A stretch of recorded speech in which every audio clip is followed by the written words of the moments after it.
প্রথম মুসলিম নোবেল বিজয়ী বিশ্ববিখ্যাত বিজ্ঞানী অধ্যাপক আব্দুস সালাম সাহেবের প্রয়াণ উপলক্ষে সপ্তর্ষি মিডিয়ার বিশেষ আয়োজন স্মৃতিতে আব্দুস সালাম। 21শে নভেম্বর প্রথম মুসলিম নোবেল বিজয়ী বিশ্ববিখ্যাত বিজ্ঞানী অধ্যাপক আব্দুস সালামের প্রয়াণ দিবস। তিনি আহমদিয়া মুসলিম জামাতের একজন সদস্য ছিলেন। ব্যক্তিগত জীবনে তিনি অত্যন্ত নিয়মনিষ্ঠ, খাঁটি ধর্মপরায়ণ এবং কোরআন প্রেমিক ছিলেন। যত ব্যস্ততাই থাকতো না কেন, 5 বেলার নামাজ পড়তেন অত্যন্ত আগ্রহের সাথে। এমনকি গুরুত্বপূর্ণ সভা সেমিনার চলাকালীন নামাজের সময় হলে সোজা উঠে চলে যেতেন নামাজ আদায় করার জন্য। নোবেল পুরস্কার পাবার সংবাদ পেয়ে সর্বপ্রথম তিনি যে কাজটি করেন তা হলো লন্ডনে মসজিদ ফজলে আল্লাহ তাআলার কৃতজ্ঞতা জ্ঞাপন করে 2 রাকাত নফল নামাজ আদায় করেন। পুরস্কার পাবার পর তার প্রতিক্রিয়া জানতে চাইলে তিনি বলেন, আল্লাহর প্রতি অপরিসীম কৃতজ্ঞতা, যিনি আমাদের চিত্ত মনের নিয়ন্তা। কোরআন পাঠ ও গবেষণা ছিল তার সারা জীবনের নেশা। ঢাকা বিশ্ববিদ্যালয় 1993-এ অধ্যাপক আব্দুস সালামকে সম্মানসূচক ডক্টরেট প্রদান করে। ওই বছরই অধ্যাপক সালামের শেষ বাংলাদেশ সফর। এ সফরে আলহাজ আহমদ তফসির চৌধুরী সৌভাগ্য হয়েছিল প্রফেসর সালাম সাহেবের সেবা করার ও তার সংস্পর্শে থাকার। আব্দুস সালাম সাহেবের বাংলাদেশ সফরের সেই দিনগুলোর স্মৃতিচারণ করেন আহমদ তফসির চৌধুরী। আসসালামু আলাইকুম রহমতুল্লাহ। নোবেল বিজয়ী বিজ্ঞানী ডক্টর আব্দুস সালাম সাহেবের সাথে আমার কিছু মূল্যবান স্মৃতি আছে, যেটা আজকে আমি এখানে উল্লেখ করছি। তিনি সর্বশেষ বাংলাদেশে এসেছিলেন 1993 সালের মে মাসে সরকারের আমন্ত্রণে। তৎকালীন সরকার তাকে রাষ্ট্রীয় অতিথি হিসেবে আমন্ত্রণ জানিয়ে বাংলাদেশে এসেছিলেন। এখানে উনি দুর্যোগ ব্যবস্থাপনা সংক্রান্ত কোনো একটা বিষয়ে উনি যে বাংলাদেশের দুর্যোগ ব্যবস্থাপনা যে বিভাগ আছে সে সম্পর্কে সেখানে কোনো কিছুর একটা ভিত্তিপ্রস্তর স্থাপন করেছিলেন। আরো কিছু বিষয়ের জন্য সরকার তাকে আমন্ত্রণ জানিয়েছিল এবং সে সময় তার যে মিনিস্টার ইন ওয়েটিং যেটাকে বলে, তার সার্বিক তত্ত্বাবধানে যে সরকারের যে মন্ত্রী ছিলেন বিজ্ঞান ও প্রযুক্তি বিষয়ক মন্ত্রণালয়, শিক্ষা, বিজ্ঞান ও প্রযুক্তি ছিল, রিচেন্ট ব্যারিস্টার জমিরুদ্দিন সরকার সাহেব তখন মন্ত্রী ছিলেন। তো উনি আসলেন ঢাকায়। আসার পরে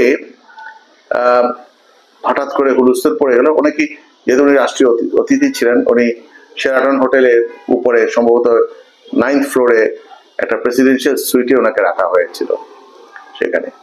তো হঠাৎ খবর আসলো, আমি আঞ্জুমানেই ছিলাম, সম্ভবত শুক্রবার ছিল, মে মাসের 20-21 তারিখ হবে। খবর আসলো যে ওনার জরুরি ওষুধ উনি ভুলে ফেলে আসছেন লন্ডন থেকে। তো এই শুনে তাহলে সরকারেরও তোলপাড় শুরু হয়ে গেছে যে এই ওষুধ খুঁজে বের করতে হবে, কোথায় পাওয়া যাবে, কি হয়। আর লন্ডনেও খবর দেওয়া হলো যে নেক্সট ফ্লাইটে, বাংলাদেশে যে ফ্লাইট আসবে সেখানে যেন লন্ডন থেকে ওনার বাসা থেকে যেন সে ওষুধগুলো পাঠিয়ে দেওয়া হয়। এই অবস্থায় মধ্যে আমার হঠাৎ মনে পড়লো, যাচ্ছে দেখি আমরা এখানে আমাদের মিডফোর্ডের এখানে তো অনেক ওষুধের দোকান আছে যারা বিদেশি ওষুধ রাখে। তো আমি ওই 2জন খুদ্দামকে পাঠালাম যে দেখো তো তোমরা এই ওষুধটা পাও কিনা। আলহামদুলিল্লাহ তারা ওষুধটা পেয়ে গেল। পেয়ে যাওয়ার পরে সেই ওষুধ নিয়ে আমি দৌড়ে চলে গেলাম ইয়েতে, শেরাটনে ওনার রুমে। সেখানে আমার নওয়াল সাহেব ছিলেন, আরো 2-3 জন ছিলেন সেখানে। তো আমিও গেলাম এবং নিজের হাতে ওষুধটা এত খুশি হলেন এবং আমি ওনাকে নিজের হাতে এসে, উনি শুয়েছিলেন বেডের উপরে লম্বা হয়ে, এবং আমি নিজের হাতে গ্লাসে পানি নিয়ে ওনাকে ওষুধটা খাইয়ে দিয়েছিলাম। এটা হচ্ছে আমার একটা প্রথম অভিজ্ঞতা ওনার সঙ্গে। এরপরে হলো কি, ওখানে জামাত 2 জন অ্যাটেন্ডেন্ট ওনাকে দিল সেবার জন্য। একজন ডক্টর বুজাহিদ সাহেব আমাদের ময়মনসিংহ এগ্রিকালচার ইউনিভার্সিটির, আরেকজন আমি। জামাতের 2 জন সেবক আমরা সেখানে। উনি যতদিন 3 দিন ছিলেন আমার যতদূর মনে পড়ে, এই 3 দিনের সার্বক্ষণ আমি আর ডক্টর মুজাহিদ সাহেব আমরা ওনার সেবায় সেখানে, ওখানেই আমরা থাকতাম। ওনার রুমের পাশে একটা বেডরুম ছিল, যেহেতু এটা বললেন যে প্রেসিডেন্সিয়াল সুইট, বসার রুম আলাদা, খাবার রুম আলাদা, মানে একটা পুরো বাড়ির মতোই বলা যায়, সে বাড়ির অবস্থা সেখানে। তো পাশের রুমে আমি ডক্টর মুজাহিদ সাহেব 2টা বেডের মধ্যে থাকতাম, আর ওখানে উনি থাকতেন। যদিও গভর্নমেন্ট ওনার সেবার জন্য 2জন মেল নার্স অর্থাৎ পুরুষ নার্স 2জন দিয়েছিল, একজন ডাক্তার এবং একজন ম্যাজিস্ট্রেট সারাক্ষণ তার সঙ্গে থাকতে, তিনি মানে তার সেবার জন্য দিয়েছিল, কিন্তু উনি সেটা নেন নাই। উনি বলতে গেছে তোমরা থাকো, আমার জমাতের ছেলেরা সবাই আমাকে আমার সেবা করো, সেটা উনি, এবং আমরা খুব কাছে থেকে ওনার একদম আপনজনের মতো সেখানে সেবা করেছিলাম। বিজ্ঞানের জগতে তার প্রধান পরিচয় পরমাণু মৌলকণার মধ্যে মিথস্ক্রিয়ার উপলব্ধি সম্পর্কে আবিষ্কার। তিনি ভারতের পাঞ্জাব প্রদেশের ঝং নামক ছোট্ট শহরে 1926 সালে 29শে জানুয়ারি জন্মগ্রহণ করেন। তিনি যে অতি মেধাবী ছিলেন তা তার শৈশবেই প্রকাশ পায়। 1940 সালে পাঞ্জাবের প্রায় 40,000 প্রবেশিকা পরীক্ষার্থীর মধ্যে তিনি প্রথম স্থান অধিকার করেন। উচ্চ মাধ্যমিক পরীক্ষাতেও ঝং শহর থেকে তিনি সমগ্র পাঞ্জাবে প্রথম স্থান অধিকার করেন। তারপর পড়তে যান লাহোরের সরকারি কলেজে। সেখানে বিএ ও এমএ গণিত পরীক্ষায় সারা বিশ্ববিদ্যালয়ে সর্বোচ্চ নাম্বার অর্জন করেন। এর ফলে একটি বিশেষ সরকারি বৃত্তি নিয়ে সে বছরই উচ্চতর শিক্ষার জন্য বিলেতে ক্যামব্রিজের সেন্ট জনস কলেজে পড়ার সুযোগ পান। উনি এসেই উনি অস্থির হয়ে গেছেন যে তিনি আঞ্জুমানে আসবেন। তো ওনার শরীর বেশ খারাপ ছিল, ওনার তখন অনেকটা পার্কিনসন রোগের মতো, ওনার হাঁটতে পারেন না, ওনাকে হুইল চেয়ারে চড়াইতে হয়, দাঁড়ালে উনি বেশিক্ষণ দাঁড়াতে থাকাটা ধরে দাঁড় করাতে হতো, বাথরুমে গেলে ওনাকে ধরে নিয়ে যেতে হতো, এরকম একটা অবস্থা। সেই অবস্থার মধ্যে মানে নিজে হাঁটতে পারতেন না, দাঁড়াতে পারতেন, সার্বক্ষণিক হুইল চেয়ারে মুভ করাতে হতো। তার মধ্যেও তিনি অস্থির হয়ে গেলেন আঞ্জুমানে আসবেন, এবং সরকার তাকে বলেছে আপনি পরে যান আগামীকাল। না, আমি আজকেই যাব। ওই দিন বিকেলবেলা উনি আঞ্জুমানে আসেন এবং আঞ্জুমানের সবাই, এবং আঞ্জুমানে আসার পরে মনে হলো যে তিনি, তার মনটা স্থির হয়ে গেল, অনেক শান্তি পেয়ে গেলেন আঞ্জুমানে আসার পরে। উনি ছিলেন, এর ছবি আছে, সেই সময়ের ছবিও আছে। আঞ্জুমানে ওনাকে রিসেপশন দেওয়া হয়েছে। ততদিনে ওনার গলার আওয়াজটা একটু ক্ষীণ হয়ে গেছে, তার কথাটা অনেকটা স্পষ্ট হতো না, এবং তার যেহেতু পেশাবের সমস্যা ছিল তখন তার ক্যাথেটার বাঁধা ছিল। চিন্তা করা যায় যে উনি লন্ডন থেকে সফর করে উনি ঢাকায় আসছেন, ওনার পায়ের মধ্যে ক্যাথেটার বাঁধা, সেই ক্যাথেটার থেকে মানে পড়ে গেলে পরে পেশাবটা পরিষ্কার করতে হচ্ছে, আবার পেশাব জমছে, এই অবস্থার মধ্যে উনি সফরটা করেছেন।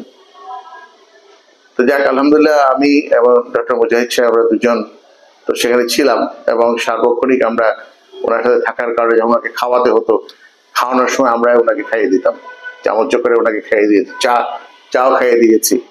এবং এটা অন্যরাও দেখতো, ওখানে কিছু সরকারি বা রাষ্ট্রীয় কিছু প্রোগ্রাম ছিল, উনি বঙ্গভবনে গেলেন রাষ্ট্রপতির সঙ্গে দেখা করতে, সেখানে আমরা গেলাম।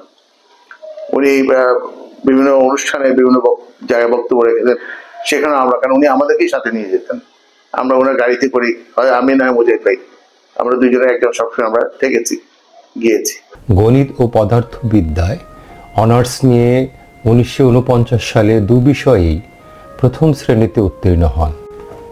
1 বছর ক্যামব্রিজে গবেষণা করার পর তিনি 1951 সালে একটি ফেলোশিপ নিয়ে মার্কিন যুক্তরাষ্ট্রের প্রিন্সটনে ইনস্টিটিউট অব অ্যাডভান্স স্টাডিতে কিছুদিন রবার্ট ওপেনহাইমের সঙ্গে গবেষণা করেন। সে বছরই তিনি ক্যামব্রিজের সেন্ট জোন্স কলেজের ফেলোশিপ নির্বাচিত হন এবং 1952 সালে ক্যামব্রিজ বিশ্ববিদ্যালয় থেকে গণিত ও পদার্থবিদ্যায় ডক্টরেট ডিগ্রি অর্জন করেন। এরপর তিনি পাকিস্তান ফিরে আসেন এবং পাঞ্জাব বিশ্ববিদ্যালয়ে গণিত বিভাগের প্রফেসর ও বিভাগীয় প্রধান হিসেবে নিযুক্ত হন।